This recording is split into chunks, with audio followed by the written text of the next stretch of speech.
আমাদের কঠিন একটা অভ্যাস, আমাদের আশপাশে যে মানুষগুলো থাকে আমরা এদের সাথে সবসময় বাজাবাজি করতে থাকি। আপনি দেখবেন মানুষের আশপাশে থাকে ভাই, ভাইয়ের সাথে বাজাবাজি করে রাখে।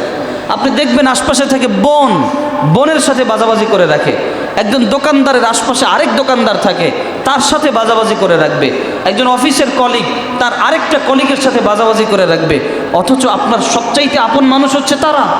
আল্লাহ না করুক আপনার কলিগের সাথে যে আপনি বাজাবাজি করে রাখলেন, এই মুহূর্তে যদি আপনি মারাত্মক কোনো অ্যাক্সিডেন্টের শিকার হন, এই মুহূর্তে যদি আপনি কোনো বিপদের শিকার হন, আপনার বাবা এই মুহূর্তে আসতে পারবে না, আপনার মা এই মুহূর্তে আসতে পারবে না, পরিবারের কেউ এই মুহূর্তে আসতে পারবে না, আপনার স্ত্রী পর্যন্ত আসতে পারবে না।